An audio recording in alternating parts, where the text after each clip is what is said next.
Bem-vindos ao panorama do Antigo Testamento. Nós estamos dando continuidade, então, aos últimos profetas, o livro dos 12 profetas, como é conhecido no cânon hebraico, e Oséias, ele é o primeiro dos 12 profetas que a gente vai trabalhar nesse período. Só para a gente ter uma ideia, então, Oséias, a gente pode dividir o livro da seguinte forma: do 1 ao 3, casamento de Oséias e Gomer; do 4 ao 7, dor intensa e tristeza de Deus; do 8 ao 10, julgamento divino pelo pecado; e do 11 ao 14, fidelidade e restauração. Sendo que o livro todo ele pode ser trabalhado do 1 ao 3.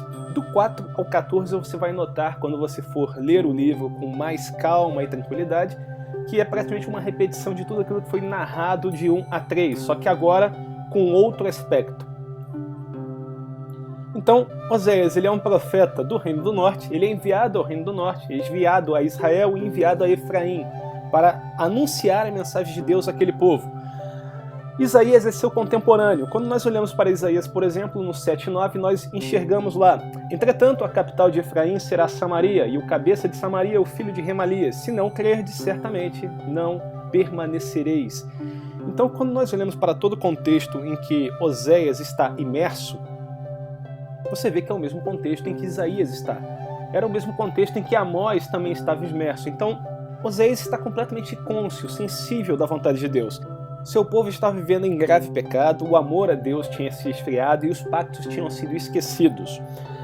Oséias inicia sua mensagem 10 anos antes que a Síria pudesse esboçar qualquer intenção de invadir o território. 10 anos após o início de Oséias começar a pregar e ativamente no seu ministério, nós temos a Síria fazendo a primeira intervenção militar, entrando pela primeira vez no território de Israel.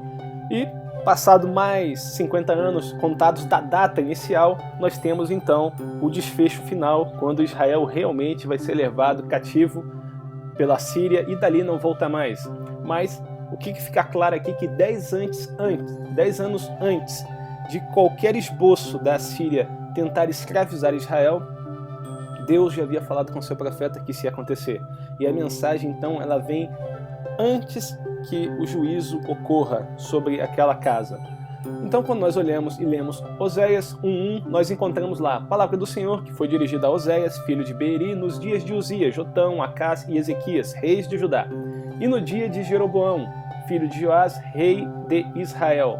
Então você vai notar que enquanto na casa de Israel só um rei apenas reinou, na casa de Judá, num tempo de vida em que o profeta estava ministrando, passaram-se 4 reis. É interessante notar, para o lado de Israel, que Oséias teve a sua mensagem enviada a um único rei. Ele só tinha que convencer essa única pessoa. Então ele foi que nem água mole em pedra dura, batendo o tempo todo. Mas essa pedra realmente era dura, porque Jeroboão não se converteu dos pecados do seu povo. Ele não voltou atrás em nenhum dos seus caminhos. Aliás, quando nós olhamos a linha cronológica de Jeroboão, nós vamos enxergar que aqueles que o sucederam continuaram pela mesma linha, fazendo tudo aquilo que o Senhor reprova. Então, Jeroboão mesmo, ele não se apartou dos seus maus caminhos, continuou fazendo o que Deus reprovava. Zacarias, ele também não se desvia do pecado de Jeroboão. Salum acaba assassinando ele na frente do povo. Salum, por sua vez, é assassinado por Menahem. Menahem, ele vai saquear Tifsa, ele vai matar as mulheres grávidas, ele vai fazer tudo aquilo que é abominável aos olhos do Senhor. E aí, ele vai pagar inclusive a Síria para consolidar o seu reino. E vai querer comprar a Síria para a Síria ir contra Judá. Pecaías assume no lugar de Menahem, mas ele é assassinado pelo seu oficial Peca. Peca vai guerrear contra Judá e vai conduzir 200 mil prisioneiros, e isso vai ser visto com maus olhos perante o Senhor. E Israel vai ter com a Síria, vai conspirar contra Judá. Oséias, ele é o último rei em Israel. Nesse momento, a Síria vai sitiar Samaria. Samaria vai ser tomada, Oséias vai ser preso, o povo vai ser levado cativo e Israel não retorna mais desse cativeiro. Então, quando nós olhamos para Oséias, nós temos que ter em mente que Oséias, de fato, ele é o último profeta levantado por Deus, enviado a Israel para que Israel volte dos seus maus caminhos.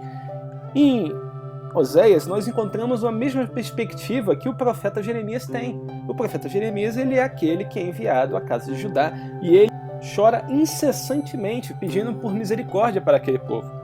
Oséias é o último enviado ao Reino do Norte. Em Oséias se cumpre a mesma coisa que se cumpre em Jeremias. O mesmo sentimento que Jeremias tinha, Oséias também tem. E olha só como era o povo da época de Oséias. Ouvi a palavra do Senhor, vós, filhos de Israel, porque o Senhor tem uma contenda com os habitantes da terra. E aqui, terra, você vai entender os habitantes de Israel, terra de Israel. Terra aqui está simbolizando o próprio Israel como povo. Porque nela não há verdade, nem amor, nem conhecimento de Deus. Então é isso que Oséias está indicando, que o povo dele já não mais busca a verdade. O povo dele, o amor já se esfriou há muito tempo. O povo dele, eles não estão preocupados mais em conhecer o Deus verdadeiro. Eles se apegaram a todos os deuses pagãos da localidade. O que só prevalece é perjurar, mentir, matar, furtar e adulterar. Então é um povo extremamente cobiçoso, é um povo que jura falso testemunho, que mente, que mata, que furta, que adultera. Ele está dizendo que a nação inteira é assim. E ele não para por aí, ele fala arrombamentos e homicídios sobre homicídios. Basta você olhar para o trono, para a sucessão no Reino do Norte. Rei após rei, um é assassinado por outro. O que não acontece normalmente no Reino do Norte é uma sucessão genealógica. Não acontece essa sucessão. O que acontece é que o rei é assassinado e aquele que assassinou o rei, ele assume o trono. Esse, por sua vez, vai ser assassinado por outro e outra casa vai assumir o trono. E é assim que está acontecendo no Reino do Norte. Está completamente desvirtuado para o padrão que Deus tinha colocado para eles. Por isso a terra está de luto e todo que mora nela desfalece. Os animais do campo, as aves do céu, os peixes do mar, todos perecem. É isso que o texto está dizendo. É uma situação última. Oséias descreve um cenário que fala assim, se Deus não intervir, o que mais esse povo há de fazer? A coisa vai piorar, vai descambar de uma forma como não tem precedentes. Eu quero que você preste atenção que logo depois que Oséias descreve esse povo, ele envia sua mensagem, passa mais um tempo, Deus não envia mais ninguém, mas vem o juízo. E eles são julgados com bastante rigor. Você já olhou para Timóteo, o que Paulo escreve a Timóteo falando a respeito dos nossos dias, do nosso tempo? Sabe, porém, isto que nos últimos dias sobrevirão tempos difíceis, pois os homens serão egoístas, avarentos, jactanciosos, arrogantes, blasfemadores, desobedientes aos pais, ingratos, irreverentes, desafeiçoados, implacáveis, caluniadores, sem domínio de si, cruéis, inimigos do bem, traidores, atrevidos, enfatuados, mais amigos dos prazeres que amigos de Deus, tendo forma de piedade, negando-lhes, entretanto, o poder. Bem, antes que você diga alguma coisa, pare, pense e leia. Essa parte de Timóteo é escrito para um líder de uma igreja, é escrito para um líder da igreja que está em Éfeso e está sendo escrito para um cristão, para ele tomar cuidado, porque isso vai acontecer nos últimos dias. Se você olhar para todos esses atributos e olhar para a sociedade romana da época, você verá que qualquer livro histórico vai indicar que esse era o padrão da sociedade romana. Era assim que eles viviam antes que o cristianismo viesse a permear o seu seio. Antes que eles fossem, entre aspas, contaminados com a moralidade do cristianismo. Então essa era a vida do mundo romano. Não tem nada aqui que não fosse possível encontrar fora da igreja. Mas ele está dizendo que isso aqui vai acontecer nos últimos dias. Logo, ele não está descrevendo o cenário que se encontra fora da igreja. Ele está descrevendo o cenário que se encontrará dentro da igreja que estará presente na face da terra quando os últimos dias estiverem para vir. Vão ser encontrados homens dessa estirpe. É isso que o texto está dizendo. Ora, quando acontecer isso, o que há de acontecer? A mesma coisa que aconteceu com Oséias. Em Oséias, ele anuncia, diz como a sociedade dele é, passado um tempo vem o juízo. Aqui, a mesma coisa. Quando essa parcela da igreja, ou grande parte dela, ou a maior parte dela, estiver vivendo em consonância com o que está descrito na carta a Timóteo, os últimos dias estão às portas. Se nós temos que se preocupar com algum 666, eu não me preocuparia com aquele 666 apocalíptico, lá na carta de Apocalipse. Eu me preocuparia com esse 666 descrito aqui. Eu já separei para que você possa visualizar com mais facilidade. Porque aqui Paulo indica 18 atributos dos homens dos últimos dias que desagradam completamente Deus. Então nós não podemos ter esses atributos, temos que fugir deles, temos que nos desvencilhar de ter esta forma. Então, se você tiver que praticar um bom cristianismo, pratique fugindo desses atributos que Paulo descreve que os homens dos últimos dias terão. Porque os homens dos últimos dias não agradam ao próprio Deus. Basta olhar para a carta da Laodiceia. Bem, continuando então, agora a gente vai fazer a entrada realmente, propriamente dita, em Oséias. E vamos bater do 1 ao 3. Quando pela primeira vez falou o Senhor por intermédio de Oséias, então o Senhor lhe disse: vai, toma uma mulher de prostituições e terá filho de prostituições, porque a terra se prostituiu, desviando do Senhor. Então, Deus ele é bem claro. Ele fala para Oséias sair da sua casa e ele vai até um local onde tem uma mulher de prostituições e manda ele se casar com ela. E vai falar que ele terá filho de prostituições. Os filhos não serão dele. Ele vai arcar como se fosse, mas os filhos serão de outro. E ele diz o motivo pelo qual ele quer que o profeta faça isso. Ele diz, porque a terra se prostituiu. Mas é a terra física que se prostituiu? A matéria? Não. Aqui terra simboliza o território de Israel, simboliza a nação de Israel. Porque Israel se prostituiu, desviando-se do seu Deus. É isso que ele está dizendo. Agora, os teólogos analisam essa porção de 5 formas diferentes. A primeira forma é que Gomer era uma prostituta ativa, por isso que o texto vai falar que ela é uma mulher de prostituições. A segunda é que ela era inclinada à prostituição. Então ela tinha inclinação a esse hábito. A terceira é que ela era de uma família conhecida pela prática da prostituição.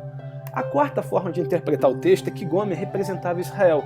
Então, nós temos essa analogia entre Oséias e Gomer, porque Gomer representa Israel e Oséias representa o próprio Deus, e aí vai indicar como Israel se prostituiu com as outras nações, deixando Deus de lado, se desviando do Senhor e fazendo tudo aquilo que era abominável aos olhos do Senhor. E tem a quinta posição, que indica que todas estas coisas estavam acontecendo.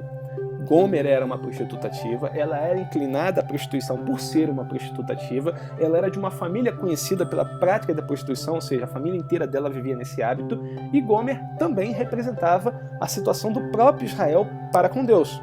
Então, tudo isso se visualizava em Gomer. E o profeta vai ter filhos de prostituição, ou seja, ele vai assumir filhos que não são dele. Foi-se, pois, e tomou a Gomer, filha de Diblaim, e ela concebeu e deu um filho. Ele deu um filho. Note bem que o texto vai deixar bem claro que ele foi e tomou a Gomer, ele esteve com ela. Então ele a possuiu. E aí sim ela concebe, e ela tem um filho. E esse filho, Deus manda ele colocar o nome de Jezreel, que é semente de Deus. Ou Deus semeia. Porque daqui a pouco castigarei pelo sangue de Jezreel a casa de Jeú e farei cessar o reino da casa de Israel. Naquele dia quebrarei o arco de Israel no vale de Jezreel. Bem, quando ele fala de Jezreel, e ele está falando, olha, coloque esse nome, porque daqui a pouco castigarei o sangue de Jezreel na casa de Jeú e farei cessar o reino da casa de Israel, tenha que o nome é muito importante. Porque quando ele fala que Deus semeia, você já tem que ter uma ideia, que se ele vai semear, ele tem que semear num campo. Para semear num campo, a terra tem que estar arada, tem que ser revolvida. Tudo aquilo que é mazela, tudo aquilo que é prejudicial à nova colheita tem que ser retirado, tem que ser extraído. Então a terra ela vai ser completamente revolvida, remexida. E tudo aquilo que não fizer jus e não auxiliar a semente no seu desenvolvimento, ele vai ser arrancado. É isso que Deus está falando que vai fazer com Israel. Vai retirar tudo aquilo que é impuro para ter um campo sadio para o novo plantio. Tudo isso ele disse apenas em dizer que colocará o nome de Jezreel. E aí ele vai dar as consequências, que vai castigar a casa de Jeú, vai fazer cessar o reino da casa de Israel, ou seja, não haverá um novo rei em Israel, e isso vai acontecer no seu último descendente. E naquele dia quebrarei o arco de Israel, no vale de Jezreel. Então ele está dizendo, quando ele fala de quebrar o arco, ele está falando, vou tirar a força, eu vou deixar Israel impotente, eles não terão como se defender. Isso acontece naquele momento por causa da invasão da Síria, e isso tem que acontecer novamente num futuro distante, no tempo escatológico, quando Israel estiver cercado por todas as nações. Quando Israel estiver gozando de uma paz momentânea, quando Israel abaixar os seus escudos e Não precisamos mais do Iron Dome, não precisamos mais nos proteger, porque temos paz com todas as nações. Em algum momento, esse arco de Israel, no futuro distante, no período em que o anticristo estiver reinando, ele vai ser quebrado, ou seja, Israel vai estar impotente novamente. E aí sim, é o cenário perfeito para que o Messias venha e resgate Israel, porque no momento atual eles confiam na força do seu braço, mas naquele dia, que é o momento escatológico, eles terão que clamar, terão que pedir que alguém os socorra, porque eles não terão como fazer isso pela força do seu próprio braço. Tornou ela a conceber e deu à luz uma filha. Disse o Senhor a Oséias: põe o nome de desfavorecida, porque eu não mais tornarei a favorecer a casa de Israel para lhe perdoar. Note, o texto deixa bem claro, tornou ela a conceber. Não diz que o filho é do profeta, não diz que ele a tomou de novo para si, não diz que ele coabitou com ela, diz que ela tornou a conceber e deu à luz uma filha. Ou seja, a filha não é do profeta. Disse o Senhor a Oséias: põe o nome de desfavorecida, porque eu não mais tornarei a favorecer a casa de Israel para lhe perdoar. Ou seja, fez o que era errado, vai receber o juízo. Com isso, Deus está indicando que o juízo não será mais adiado. Então aquilo que está acontecendo no relacionamento entre Gomer e Oséias serve para explicitar o relacionamento do próprio Deus para seu povo. Então Deus não vai voltar a perdoar Israel, porque Israel não quer buscar a presença de Deus. E isso é uma mensagem que o próprio Deus dá. Imagina que Oséias coloca o nome da filha da sua esposa de desfavorecida, pensando que ela pudesse voltar atrás de seus caminhos. Mas não é o que o texto deixa claro. Depois de haver desmamado a desfavorecida, acabou de desmamar, não teve tempo para nada. Concebeu e deu à luz a um filho. E novamente não diz que Oséias tomou-a para si, ou coabitou com ela, ou qualquer outro texto que pudesse permitir, a semelhança do que está escrito em Jezreel. Aqui não há, só diz que, havendo desmamado, ela concebeu novamente. Disse o Senhor a Oséias: põe o nome de não meu povo, porque não sois meu povo, nem eu serei o vosso Deus. Então, novamente, Deus está demonstrando que ela foi alertada, ela ignorou o alerta, e por causa disso, ela está quebrando o pacto da aliança. Ela não quer ter aliança com o próprio Deus. O texto deixa claro que não é Deus que está quebrando a aliança, mas é a segunda parte, é a parte humana. A parte humana não está fazendo conforme foi previsto na aliança do Monte Sinai. Então, essa aliança ela está sendo desfeita ou rejeitada temporariamente pela parte humana. Os homens não querem ter aliança com Deus, mas a aliança que foi feita, ela indicava bênçãos e maldições. Caso eles cumprissem, bênçãos. Caso Israel não viesse a cumprir qualquer parte do pacto, maldições. Então o que vai acontecer com Israel é que eles vão sofrer as maldições do pacto. Mas isso não é eterno, porque todavia o número dos filhos de Israel será como a areia do mar, que não se pode medir nem contar. E acontecerá que no lugar onde se lhes dizia: vós não sois meu povo, se lhe dirá: vós sois filhos do Deus vivo. Os filhos de Judá e os filhos de Israel se congregarão e constituirão sobre si uma só cabeça e subirão da terra, porque grande será o dia de Jezreel. Então ele fala, essa maldição ela não vai ser perpétua, esse rompimento do pacto ele não é perpétuo. Eu vou trazer vocês de volta à união, à comunhão, vocês novamente vão querer estar debaixo do pacto. E ele fala que quando isso ocorrer, quando era-se dito que vós não sois meu povo, passará-se a dizer: vós sois filho do Deus vivo. Então, isso é uma promessa de resgate que Deus faz aos seus filhos. E logo depois ele continua o texto: os filhos de Judá e os filhos de Israel se congregarão. Ou seja, ele está falando, olha, em algum momento futuro, Israel e Judá estarão novamente unificados. Como assim unificados? Isso aí era impensado na época de Oséias. É só lembrar que o Reino do Norte estava tramando contra o Reino do Sul com seus aliados para poder invadir Judá e destruir Judá. Como é que o texto em Oséias pode dizer que eles vão novamente se unir? Isso era inconcebível para as pessoas que estão vivendo naquela época. Eles não poderiam acreditar. Isso só poderia acontecer se realmente fosse uma obra divina, se o próprio Deus interviesse na história. e constituirão sobre si um só cabeça. Pior ainda, eles vão concordar, concordância mútua a respeito de uma pessoa governando todas as 12 tribos. Não haverá briga, não haverá divisão, uma pessoa só, um só cabeça. É praticamente uma volta aos tempos de Davi. É o que o texto está dizendo. As tribos novamente estarão unificadas. As casas que um dia foram divididas não serão mais. E subirão da terra, porque grande será o dia de Israel, da semente de Deus. Ou Deus semeia, ou semente de Deus. E aí nós verificamos esse nome de Israel com um duplo significado. É um nome profético dado ao filho de Oséias. Esse nome profético vai indicar tudo aquilo que vai acontecer com a nação, aquilo pelo qual a nação vai passar, mas também vai indicar, vai apontar para aquele que pode realmente fazer todas essas coisas. Grande será o dia da semente de Deus, quando essas coisas começarem a acontecer. E quem é que vai fazer todas as coisas acontecer? É o próprio Messias. Repreendei vossa mãe, repreendei-a, porque ela não é minha mulher, e eu não sou seu marido, para que ela se afaste das suas prostituições, da sua presença, e seus adultérios de entre os seus seios, para que eu não a deixe despida e a ponha no dia em que nasceu, e a torne semelhante a um deserto, e faça como terra seca, e a mate a sede. E não me compadeça de seus filhos, porque são filhos de prostituição. Então, normalmente a gente orienta aos mais antigos colocar prudência nos mais jovens, mas aqui os mais antigos não têm prudência nenhuma. Então você vê o texto falando justamente o contrário, que os filhos façam que os pais voltem dos caminhos errados. É algo até estranho de acontecer, mas para você ver a situação em que o povo se encontrava.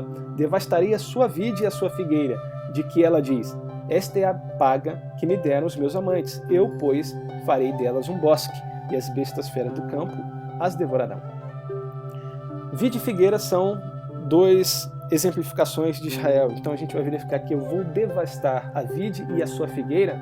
Está falando, olha, eu vou deixar Israel sem nada, sem mantimento, sem provisão, sem coisa nenhuma. Eles vão estar praticamente envergonhados perante as nações, porque eles me abandonaram, porque abandonaram o Deus vivo.